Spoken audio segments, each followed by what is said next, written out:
تو نے جس طرح جناب موسیٰ کو تختیاں دینے کے لیے کوئی طور پہ بلایا، کیا اپنے سونے مصطفیٰ محمد مجتبیٰ، کیا آمنہ کے لال، کیا جناب دو جہاں کے تاجدار کو بھی قرآن لینے کے لیے کسی کوئی صفا و مروہ پہ جانا پڑے گا؟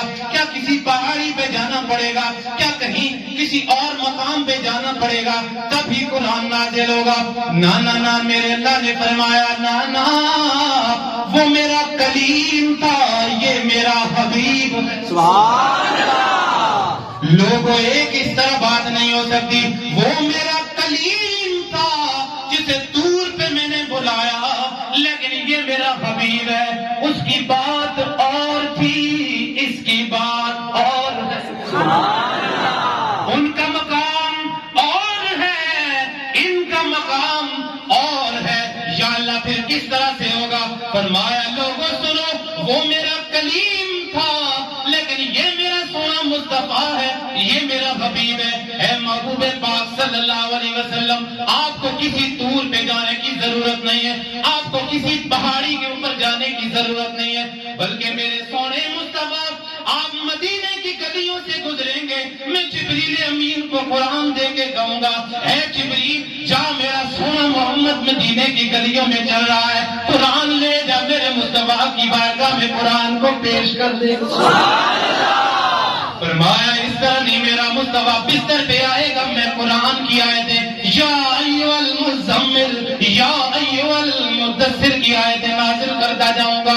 اے میرے مصطفیٰ، تجھے کسی دور پہ آنے کی ضرورت نہیں، تجھے کسی پہاڑی کے اوپر آنے کی ضرورت نہیں ہے، بلکہ فرمایا اے میرے مصطفیٰ، تو ہجرت کی رات جب مکہ سے مدینہ نکلے گا، تجھے آنے کی ضرورت نہیں ہے، میں جبریل کو بھیجوں گا، اے جبریل لے جا، وما رمیت اذ رمیت ولکن اللہ رما۔ وہ کنکریاں اللہ محبوب نے نہیں پھینکی، بلکہ وہ کنکریاں کافروں کے منہ پہ اللہ نے پھینکی۔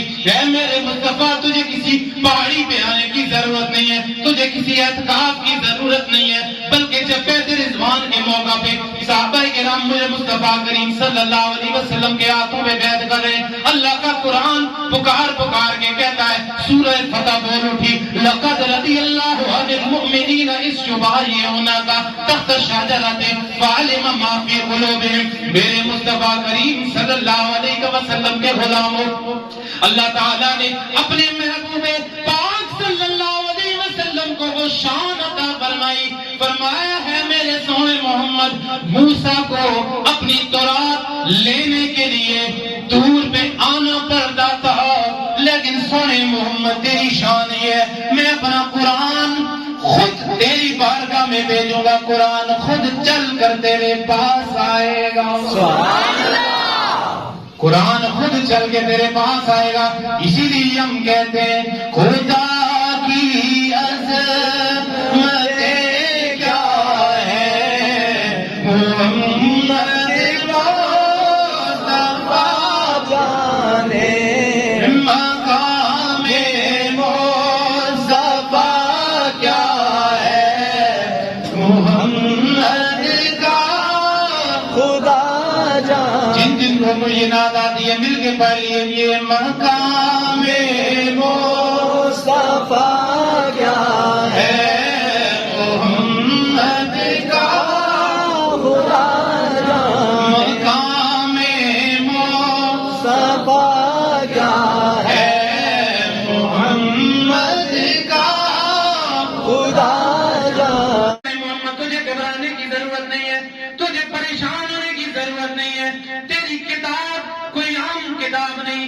یہ قرآن کوئی عام کتاب نہیں ہوگی۔ سن میرے محمد، تورات کا ذمہ میں نے اس وقت کے علماء کے ذمہ لگایا تھا، انجیل کا ذمہ میں نے اس وقت کے علماء کے ذمہ لگایا تھا، زبور کا ذمہ میں نے اس وقت کے علماء کے ذمہ لگایا تھا، لیکن اے میرے محمد سن، میں تجھ سے وعدہ کرتا ہوں تیری کتاب کے اندر تا قیامت کوئی تبدیلی نہیں ہو سکتی، کسی شد مد زبر زیر پیش کی تبدیلی نہیں ہو سکتی، اس لیے نہیں ہو سکتی کہ قرآن کی حفاظت کا ذمہ میں اللہ اپنے ذمہ خود لے رہا۔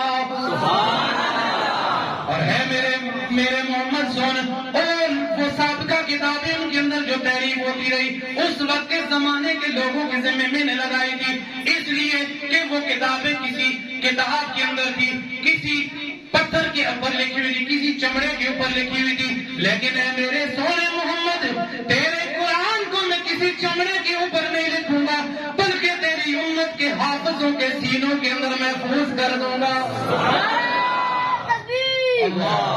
نعرہ رسالت، تاجدار ختم نبوت، زندہ